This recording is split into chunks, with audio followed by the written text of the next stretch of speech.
Olá, alunos e alunas. Esta é mais uma aula de complementação de conteúdo. Esta aula, deveria ser dada em sala, mas como a gente viu que estava apertado, decidimos colocar o México na complementação, porque o México não está efetivamente no nosso programa, obrigatório. Eu considero falar da independência do México, que é uma independência tão diferente dos outros processos, principalmente na América do Sul, importante.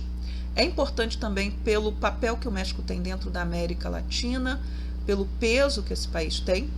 É importante também falar do México a partir do México e não da sua relação com os Estados Unidos, que vai ser o que vai acontecer daqui a pouquinho, quando a gente for falar das guerras empreendidas contra o México e que vão fazer com que o México perca o Texas e outros territórios. Então a gente está falando agora a partir do México, do seu processo de independência. É algo resumido, porque não é um curso de México, é simplesmente um tópico dentro desse grande processo de independências. Então, para quem não é meu aluno, eu espero que seja aula útil também, que você esteja assistindo essa aula, espero que essa aula possa ser interessante para você. Não vou aparecer até o finalzinho da aula, porque eu não quero poluir os slides, então, até daqui a pouco. Vamos para a aula. O caso do México é um caso especial pela grande participação da população indígena e também pelas características turbulentas de um processo que começa muito cedo, é interrompido, depois é retomado e tendo ainda uma fase monárquica, como o Brasil teve, como o Haiti teve também de forma curta, depois retorno à república, depois nova monarquia com uma intervenção francesa. Então nós vamos falar do México até o final da segunda intervenção francesa. Aqui a gente tem um mapa do vice-reino do México entre 1786 e 1821. 1822 é a data da independência e pelo menos por um breve período, o México chegou a incorporar os territórios da América Central que anteriormente haviam sido a Capitania Geral da Guatemala, entre outros territórios. Mas foi bem rapidinho e a gente não vai discutir isso. Antes mesmo daquilo que a gente identifica como processo de independência do México, com o chamado Grito de Dolores, que a gente vai falar daqui a pouco, nós tivemos, ainda antes de 1810, uma tentativa das elites criolhas de conseguirem uma autonomia do vice-reino do México. Não era, segundo aqueles que se mobilizaram para conseguir garantir esta independência parcial, uma ruptura com a Espanha. Por quê? Porque a Espanha foi invadida por tropas napoleônicas em 1808 e, para boa parte das colônias espanholas, não havia rei na Espanha. Então, o trono estava vago e havia uma dificuldade muito grande em reconhecer o governo provisório de resistência em Cádiz como um governo legítimo. Então, o que vai acontecer no México? O vice-rei, que era o José de Turrigaray, que era, como boa parte, a maioria de todos os vice-reis, ele era espanhol, ele vai atender aos apelos dos crioulos e vai liderar aí um processo de ruptura temporária, não reconhecendo o governo de Cádiz. Esta posição do vice-rei vai deixar extremamente indignada a elite espanhola. Lembrem lá que a sociedade nas colônias espanholas, ela tinha uma divisão bem rígida em alguns lugares, ainda que com deslizamentos aqui e ali, porque as pessoas poderiam não pertencer ao grupo, mas estarem naquele grupo porque acabaram conseguindo documentos que os colocassem ali. Ela era dividida entre espanhóis, que ocupavam o topo da sociedade e tinham uma série de privilégios, como o acesso a determinados cargos da administração, da igreja, do exército. O caso aí do vice-rei, o vice-rei normalmente era um espanhol, nunca ou quase nunca era um crioulo. Então, abaixo tínhamos esse grupo dos crioulos, que foram os que nasceram na América, filhos de espanhóis, descendentes de espanhóis, considerados brancos para a sociedade. Abaixo dos crioulos tínhamos os mestiços, que tinham ainda mais impedimentos a ocupar cargos, etc., e que não necessariamente esses impedimentos eram considerados de menor peso quando você era um mestiço rico. As pessoas iriam te lembrar que você não era branco, porque, lembrem-se, é uma sociedade estamental, com pouca ou nenhuma mobilidade social e que seu lugar é determinado pela lei. Abaixo dos mestiços, nós tínhamos os indígenas e a população negra escravizada. Havia população negra no México, havia escravizados no México, assim como toda a América Espanhola. Muito bem, o Iturrigaray, ele vai despertar, né, a reação efetiva dos espanhóis quando ele decide atender essas elites criolhas e permitir o estabelecimento do que poderia vir a ser um congresso constituinte. Ter uma constituição era algo muito sério, era quase que uma declaração de independência. Por conta disso, teremos um golpe de Estado, ele vai ser capturado e vai ser enviado para Cádiz, para onde está o governo provisório de resistência a Napoleão. Vai ser julgado por traição, mas acaba sendo absolvido e anistiado. De qualquer maneira, já guardem aí na cabeça de vocês que nós temos espanhóis que resistem, que querem se manter ligados à metrópole, mesmo que o rei não esteja no poder, quem esteja Napoleão, e temos um governo provisório, e grupos que fazem parte dessa elite criolha, e muitos desses criolhos são mais ricos ou tão ricos quanto os espanhóis que estão no poder, já simpatizam com a ruptura. Lembrem que o México faz fronteira com os Estados Unidos. Os Estados Unidos é a primeira nação a se tornar independente nas Américas. E aí a gente chega ao que é considerado o ponto de partida da independência do México, da Guerra de Independência. É uma data comemorada no México até hoje como data da sua independência, que é 16 de setembro de 1810. Esta é a data mais querida, é o Grito de Dolores. Quem vai liderar, né, este movimento, que é um movimento de massa camponesa, então camponeses, indígenas, mestiços que vão formar um exército, é o padre Miguel Hidalgo.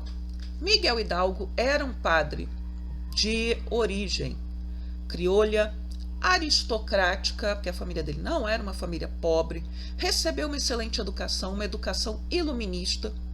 Ele lia francês, então mesmo com o embargo, né, feito pela Igreja Católica para que os seus membros pudessem ter acesso às ideias iluministas, ele vai ler, né, e vai ser um padre de ideias muito modernas para a sua época, inclusive criticando questões que eram questões muito sérias para a Igreja Católica, como o celibato, ou seja, que os padres não podiam se casar.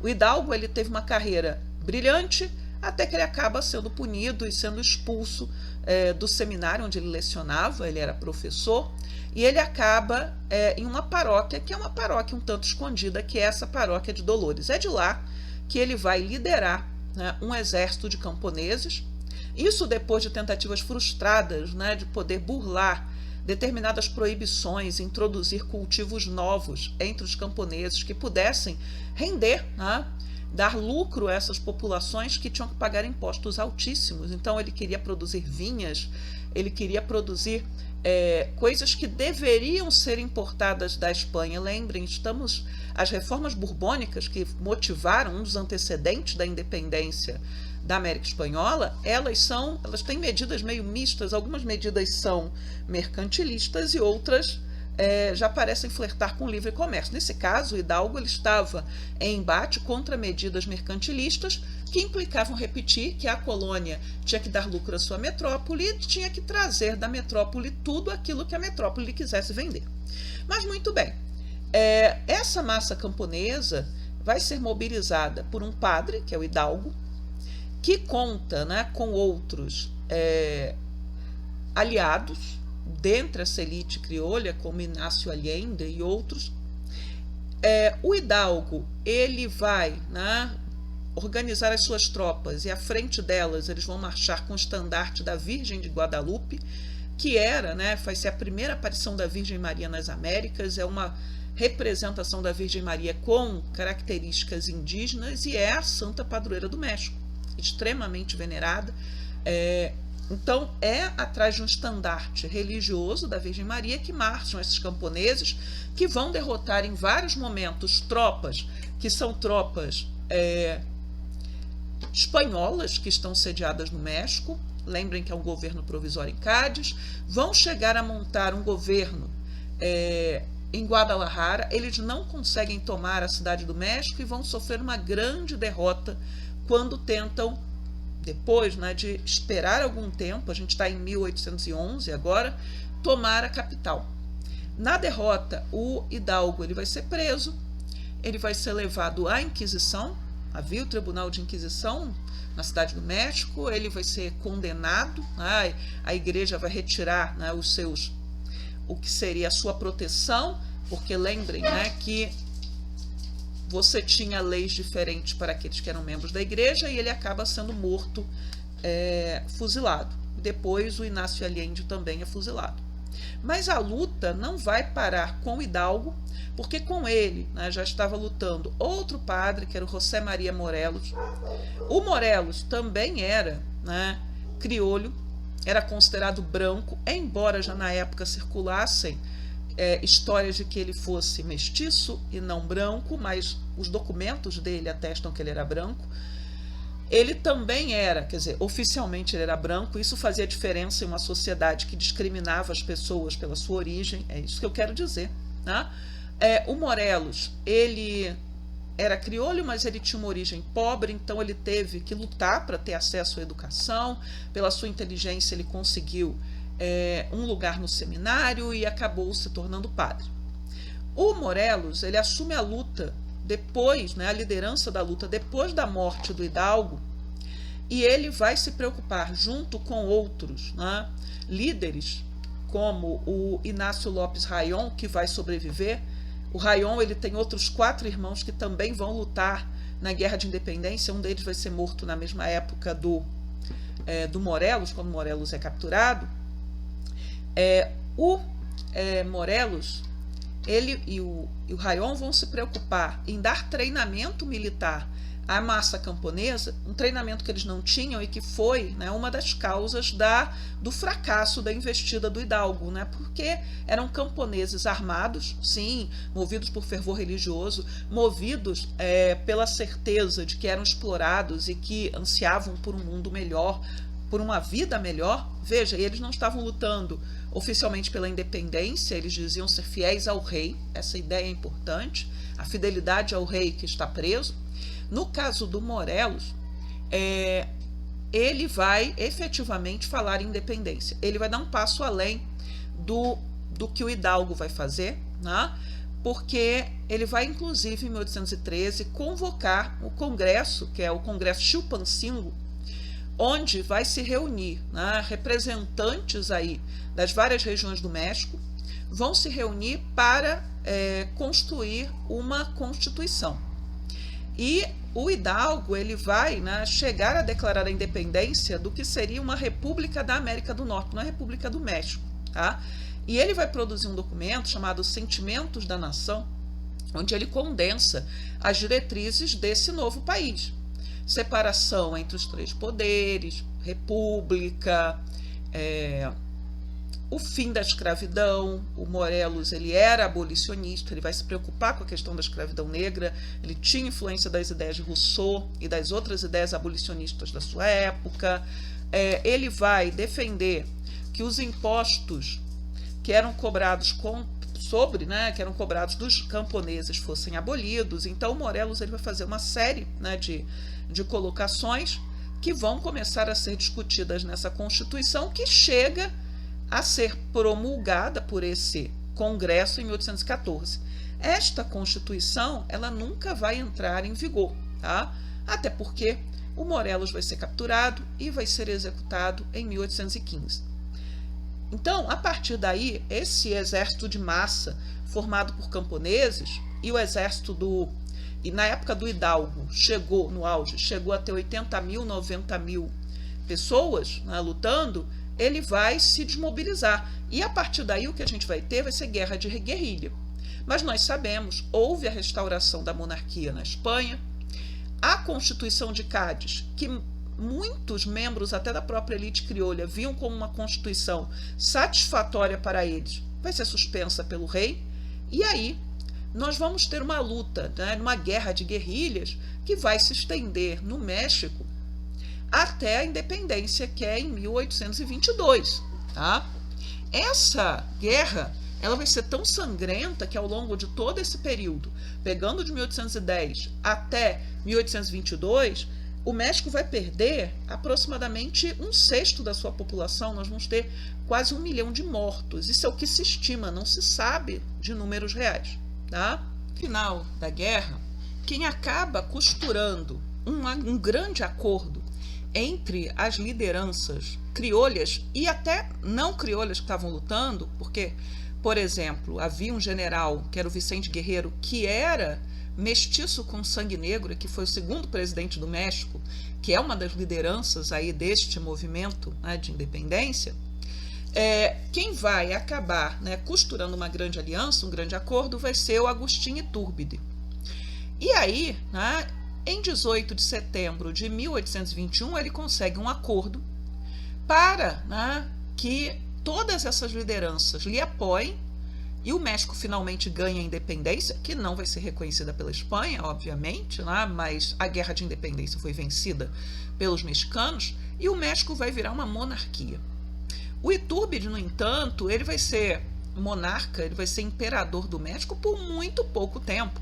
Ele assume em 1822 e em 19 de março de 1823 ele vai renunciar e o México vai virar uma república. Tá? Mas guardem que havia no México antes gente que era muito fiel ao rei na Espanha, e havia e continuará havendo no México nesse momento gente que prefere uma monarquia a uma república. Tá? O Iturbide ele vai para o exílio em 1823 e ele retorna meses depois, em 1824, supostamente para se colocar a serviço do país, mas ele acaba sendo capturado e executado. Ninguém vai querer ouvir, né, da parte dele que ele voltou para ajudar a nação. Né? Todos têm medo, todos os líderes que estavam no poder naquele momento têm medo que ele quisesse, na verdade, desestabilizar o país, e ele acaba sendo executado e a família dele vai para o exílio nos Estados Unidos, na Pensilvânia, e lá permanece. O México ele vai passar por uma situação, né, de intervenção francesa, né, durante essa primeira parte aí da sua história. A França vai fazer 2 investidas contra o México. A primeira em 1838, naquilo que ficou conhecido como Guerra dos Bolos. Em alguns lugares vocês vão achar Guerra dos Pastéis, mas pastel em espanhol não é pastel como aqui, é bolo. Tá?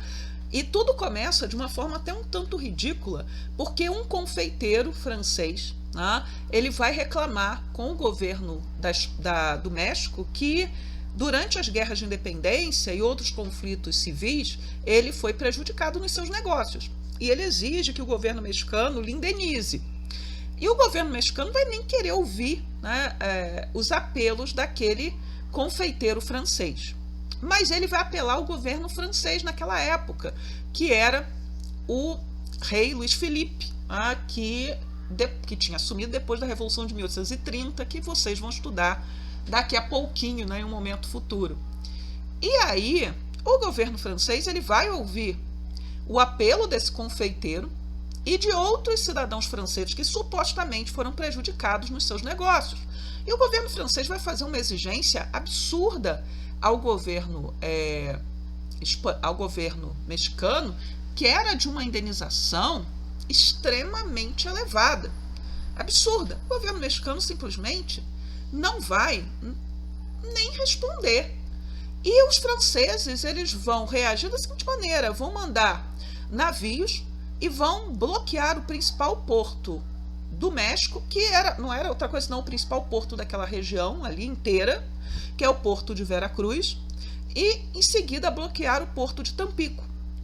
Esse bloqueio, né, dos 2 principais portos do México, o ataque à cidade de Veracruz, a ocupação dessa cidade, o ataque a fortalezas mexicanas vai fazer com que o México declare guerra à França e se inicie uma guerra que se estende até 1839 e que só vai parar por conta da intervenção britânica. Os norte-americanos, eles não vão interferir nessa guerra, eles estão ocupados com suas questões internas, tá?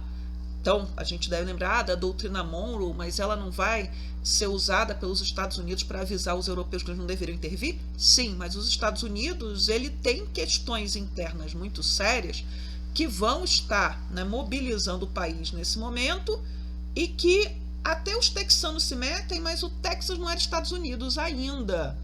Era uma parte rebelde do México, era uma parte que tinha se desprendido do México. Os texanos intervêm inclusive a favor dos franceses, porque não queriam problema com os franceses ali que bloquearam o comércio mexicano. Os britânicos é que vão interferir, vão mandar uma esquadra para meio que obrigar a guerra a parar. E, no fim das contas, o México ele se compromete em pagar a tal indenização monstruosamente grande que os franceses exigem, em troca do desbloqueio dos seus portos. Por que os britânicos intervêm? Porque os britânicos também estavam perdendo dinheiro, tá? Porque os britânicos faziam comércio com o México e com toda a região, e esta guerra estava prejudicando os negócios da Inglaterra. Muito bem, o México diz que vai pagar a tal indenização absurda e não paga. E aí, mais tarde, bem mais tarde, nós vamos ter uma segunda intervenção dos franceses no México, usando inclusive como uma das suas justificativas esta dívida que o México não vai pagar. E que não vai pagar mesmo. Tá? Depois de 1880, quando finalmente México e França restabelecem suas relações diplomáticas regulares, a dívida vai ser esquecida. Ninguém mais fala do assunto para não ter aborrecimento. Mas, enfim, nós vamos falar agora da segunda experiência monárquica do México, que é também o momento da segunda intervenção francesa no país. Bem, o México era governado por um presidente que estava fazendo uma série de medidas que eram consideradas radicais por setores, principalmente das elites mexicanas, da igreja, dos grandes fazendeiros, do exército, gente que ainda mantinha uma série de privilégios que não tinham sido rompidos com a instauração da República, com a independência, enfim, com todos aqueles processos que o México já passara até então. Por exemplo, o México abolira completamente a escravidão em 1829. O México já tinha tido um presidente negro, o primeiro presidente negro eleito nas Américas foi um presidente mexicano, enfim, em 1830, um ano depois da abolição da escravidão. Mas, de qualquer maneira, havia estruturas arcaicas no México que o presidente Benito Juárez ele estava combatendo. Por conta disso, setores que resistiam a essas reformas e que mantinham sentimentos monárquicos vão enviar representantes à Europa para tentar articular a intervenção europeia no México. Era muito comum no século XIX que países que estavam passando por processo de independência, que estavam sendo organizados e que não tinham uma família real, um monarca, pedissem que outras nações lhe enviassem um príncipe. Tem um príncipe sobrando que poderia ser enviado, né, para governar aqui o meu país? Eu vou falar disso várias vezes ao longo desse trimestre, por conta da Europa mesmo, do que acontece dentro da Europa. Mas ocorreu a mesma coisa no México. E esses grupos vão conversar com o imperador da França, que é Napoleão III. Napoleão III é uma figura que tem pretensões de se tornar tão grande e impressionante quanto foi seu tio Napoleão I. E ele queria projetar a França como a maior potência da sua época. Napoleão, então, ele vai tentar articular com outros países europeus esta intervenção no México. E vai encontrar no imperador da Áustria alguém que vai acolher essa proposta. Então, o imperador da Áustria, o rei da Bélgica, e vai ser um dos irmãos do imperador da Áustria na época, que vai acabar sendo escolhido para se tornar este príncipe que governaria o México. Tá? Então ele era casado com uma princesa belga, então é um imperador austríaco e uma princesa belga. Esse príncipe é o Maximiliano, né? E ele era, né, só para, se você olhar o quadro, vocês olharem o quadro, vão ver que ele é muito parecido com o Dom Pedro II, e era de fato, os quadros são parecidos, que eles eram primos, né? E ele, inclusive, esse príncipe visitou o Brasil, houve especulações, isso antes dele se casar, né, de que ele poderia estar em busca, né, de uma aliança matrimonial, representando aí alguém que poderia estar pensando numa aliança matrimonial com alguma das filhas de Dom Pedro II. Ele foi noivo, né, da irmã caçula de Dom Pedro II, da filha mais nova de Dom Pedro I, só que ele não casou com essa princesa porque ela morreu de tuberculose, então ele tem assim, né, umas ligações com o Brasil. Mas não vou me perder naquilo que eu estou falando. Enfim, vai ser esse príncipe que vai aceitar se tornar o monarca, né, desse novo Império Mexicano. E tropas francesas vão ser enviadas, né, para o México. O grosso das tropas são francesas. A Espanha e o Reino Unido vão apoiar esta intervenção no México. Segundo, né, o que vai ficar planejado e convencionado à época, houve o compromisso, né, caso a empreitada fosse bem sucedida, caso Maximiliano se tornasse imperador do México, houve um acordo de que o México finalmente pagaria as tais dívidas com outras nações que foram estabelecidas principalmente durante o período turbulento da independência e do estabelecimento do Primeiro Império e do início da República do México. Só que, na verdade, né, o Reino Unido, a Espanha e outros países descobriram que essa ocupação do México fazia parte desses planos de expansão de Napoleão III e nada tinha a ver com qualquer compensação que eles pudessem receber. Enfim, né, este Império Mexicano vai se estabelecer e vai reverter as reformas que foram iniciadas pelo presidente Juárez. Um dos objetivos, aliás, daqueles que pediram, né, um rei, vai ser este. Só que quando termina a Guerra de Secessão, o que ocorre é que os Estados Unidos eles vão apoiar a luta que já estava em andamento no México para expulsar as tropas francesas, para derrubar este império, para restaurar a República e que tinha como líder o Juárez, né, que era o presidente eleito que estava no poder. E, efetivamente, né, os republicanos vão vencer. Antes da queda do império, a Carlota, que é a princesa belga, né, que vai ser imperatriz do México, ela vai voltar para a Europa, ela vai pedir ajuda, né, das nações europeias, vai peregrinar pelas cortes europeias pedindo ajuda.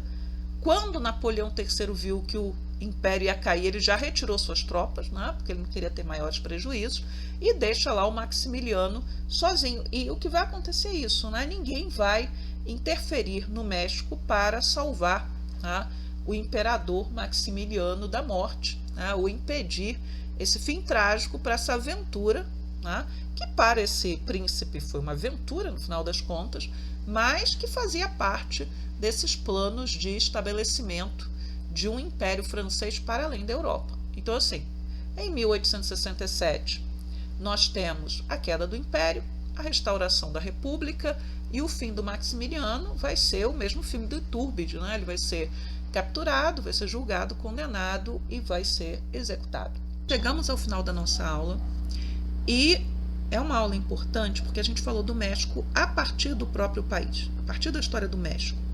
Falamos mais do que falaríamos em sala de aula, mas nós voltaremos a falar do México agora por conta da ação dos Estados Unidos, tá? Porque o próximo conteúdo é Estados Unidos no século XIX.